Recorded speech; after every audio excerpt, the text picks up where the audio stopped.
Tension monte entre l'Iran et le Pakistan après les frappes des deux côtés qui ont fait plusieurs morts ces derniers jours. Alors que se passe-t-il? Faut-il s'inquiéter de l'ouverture d'un nouveau conflit dans le monde? Salut, c'est Instant Actu. J'espère que vous allez bien et c'est donc le sujet à la une des actualités du jour. Alors l'affrontement que l'on va évoquer aujourd'hui oppose deux pays. On a d'un côté donc l'Iran. L'Iran, c'est donc un pays d'Asie de l'Ouest, situé au Moyen-Orient, ennemi juré des États-Unis, soutien du Hamas ou encore du Hezbollah, le mouvement islamiste libanais. Et en face, eh bien il y a son pays voisin, le Pakistan, un pays situé en Asie du Sud. Alors une forme de symétrie assez particulière dans cette situation.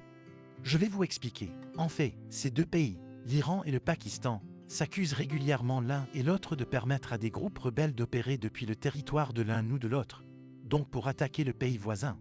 Le Pakistan va donc accuser l'Iran d'héberger des rebelles anti-Pakistan, qui opèrent ensuite des attaques contre le Pakistan et donc réciproquement, sachant que tout cela se passe surtout à la frontière entre les deux pays. Or, ce mardi soir, nouvelle information, l'Iran a donc mené une frappe aérienne par missiles et drones, lorsqu'il estimait d'être des cibles terroristes au Pakistan. Plus précisément, l'attaque s'est produite près de Pangour. Lors de cette attaque, ces deux enfants qui ont été tués selon une agence iranienne.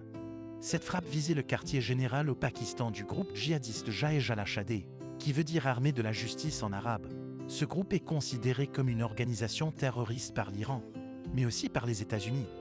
Il a mené plusieurs attaques en Iran ces dernières années, et notamment en décembre lorsqu'il a attaqué un poste de police, faisant 11 morts. Alors comment a réagi le Pakistan à cette frappe sur son territoire? Eh bien, le Pakistan a qualifié cette attaque, je cite, de totalement inacceptable. Ensuite, eh bien, le Pakistan a rappelé son ambassadeur en Iran. Il a décidé aussi d'empêcher le retour sur son territoire de l'ambassadeur iranien qui est actuellement en Iran. Enfin, le Pakistan a dit se réserver, je cite, le droit de répondre à cet acte illégal. Et justement, près de 48 heures plus tard, c'est au tour du Pakistan de mener des frappes en Iran. Des frappes qu'il estime être menées contre des caches terroristes situées dans la province iranienne. Selon un communiqué du ministère pakistanais des Affaires étrangères, le Pakistan aurait décidé d'agir. Je cite, au vu de renseignements crédibles sur d'imminentes activités terroristes à une large échelle. En Iran, on fait au moins 9 morts, dont 3 femmes et 4 enfants, selon des médias d'État. C'est donc des frappes et des tensions assez inédites où chacun donc se renvoie la balle et accuse l'autre. Eh bien, d'héberger des terroristes ou des groupes armés qui leur sont hostiles. Alors, face à cette montée de tensions et de frappes successives, la Chine a tenté de se placer en tant qu'intermédiaire de médiation, donc entre l'Iran et le Pakistan, pour, je cite, jouer un rôle constructif pour apaiser la situation. Mais tout cela se fait aussi dans un contexte plus général de tensions dans cette région au Moyen et au Proche-Orient, avec au-delà de la situation évidemment en Palestine et à Gaza, une situation aussi entre Israël et le Liban, mais aussi une situation au niveau de la mer Rouge, avec en l'occurrence des rebelles houthis qui viennent du Yémen, qui mènent des frappes contre des navires commerciaux. Bien soutien à la Palestine et ces mêmes outils du Yémen sont soutenus par l'Iran. Vous l'avez compris. Donc c'est un moment de tension important et pas toujours d'ailleurs très facile à cerner.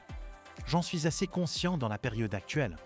On va donc prendre le temps aussi dans les prochains jours d'analyser tout ça, et notamment la question de la place des États-Unis, mais aussi de la place de l'Iran dans cette région et des conflits importants depuis des années, mais qui sont encore présents aujourd'hui. En tout cas, je vous mets des liens en description si vous voulez en savoir plus.